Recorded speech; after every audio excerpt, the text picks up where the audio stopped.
Christmas is like right around the corner. So I'm hurrying to DIY the last of our decorations. So today it's all about quick, easy, but stunning.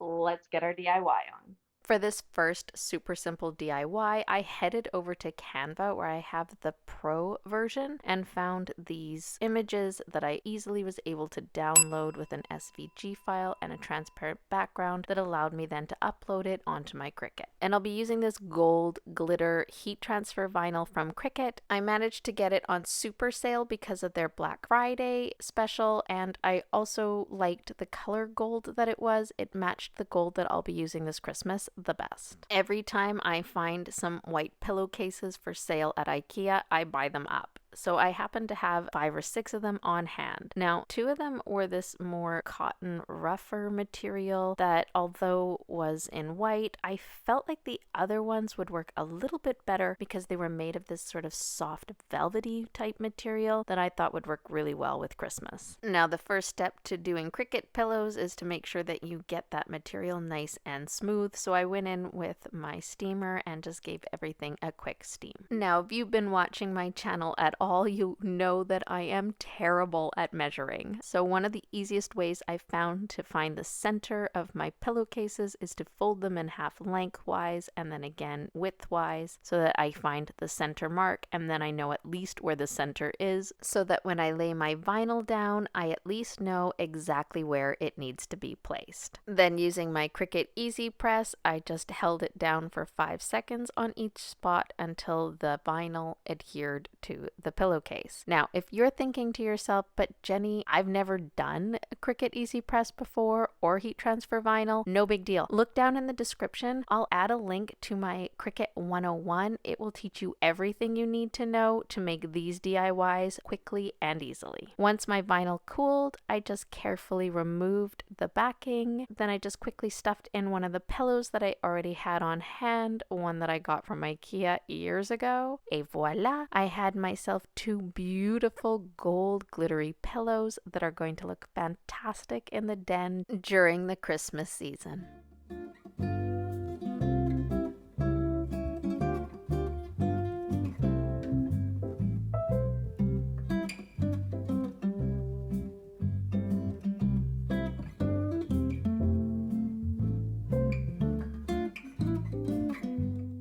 For this DIY, I'm going to be using this funky wreath that hangs up in my den all year long, but really it's the bauble trick that I want to show you that really matters, because you could use this not just on this wreath, but any wreath, or even on presents or on your stairwell garland. I'll show you what I mean. I had a bunch of these baubles, there's inexpensive baubles that I bought either at the dollar store or Walmart over the years, and I just collected a handful of them in varying colors. Often when I'm DIYing with Dollar Tree decor, especially during their fall season with those pumpkins, often they come with these little metal clips. Now I remove the metal clips and I just keep them in this Ziploc bag. Now on each of these little metal clips there's this little part that sticks out. Bend that down and then apply some hot glue to that part of your clip and then just attach it to the back part of your bauble. Do this to each one of your baubles. And now you have yourself these gorgeous, easy clip-on baubles that you can change up any wreath, garland, or gift with. And this way, nothing is permanent and you can change it up year to year.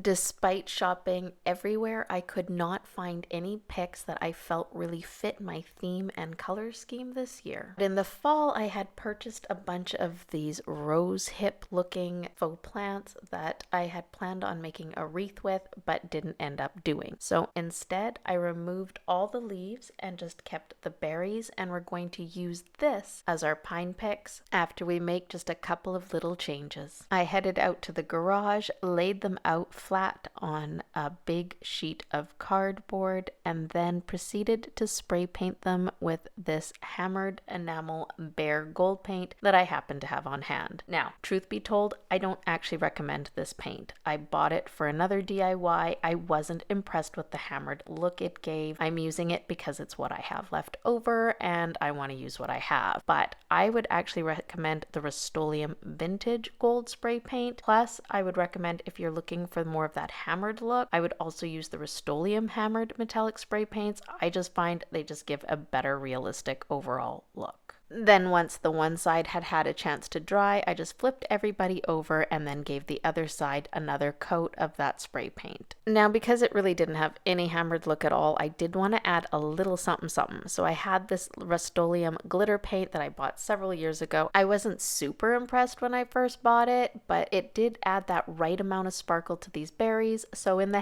end, I'm glad I bought it. And here's the finished look, and it really goes to show, use what you have. You don't always have to go out and buy something new. Look around your craft stash. You might have exactly what you need already there.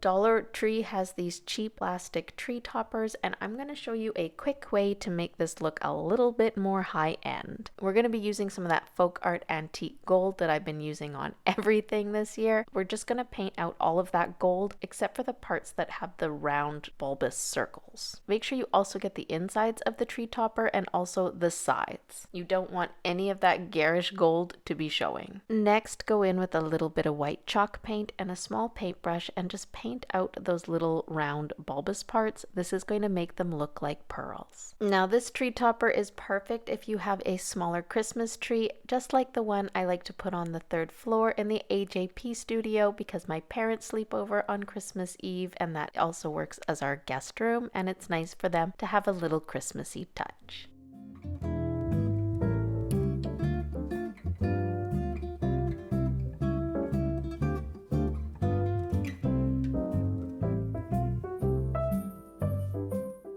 This DIY, you're going to need a can of Rust-Oleum spray paint in Modern Mint. You're also going to need a bunch of inexpensive Christmas baubles. I happen to have a whole bunch that I've bought this year and other years from Dollar Tree. Basically, we're making ourselves some faux jaedite baubles. I'm going with a mint green and antique gold color scheme for Christmas this year, and try as I might, I could not find any jaedite colored baubles anywhere, so we're gonna make our own. I'm always looking for new ways to try things, and I have spray painted a gajillion Christmas ornaments in my lifetime, but this time I decided to just do it in the box, and yeah, big mistake, don't do that. I'd seen someone else try it this way. It seemed to work well, but not for me. I find it easier to slip the baubles onto a wooden skewer, and then using a glove and your spray paint, just spray your Christmas bauble with one coat of paint, and then hang the skewers on a plastic bin and let that drip dry. Now, a bunch of these baubles, I'm going to leave just the solid jadeite color, but on the other ones, I'm going to add a little something something. So again, going in with that antique gold from Folk Art and a stenciling brush, you're just going to apply that gold paint to the bottom portion of some of the baubles. Have fun with this, get creative. There is no right or wrong way to apply this gold paint to our jadeite bauble. To let these dry, again, just go in with those wooden skewers and hang them on that plastic bin. And there you go, our baubles are done. I am absolutely in love with the color of these and the way they turned out. They look just like the jadeite ones, and I know they're going to give that much needed pop of color in my Christmas tree this year.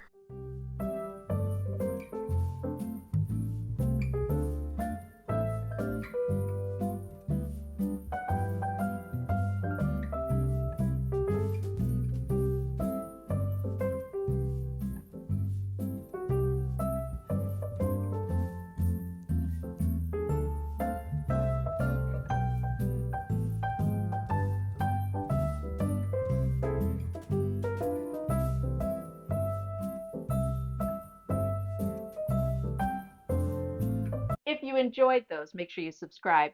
Give me a thumbs up. If you hit those notification bells, it'll let you know the next time I upload. Oh, and you might enjoy these.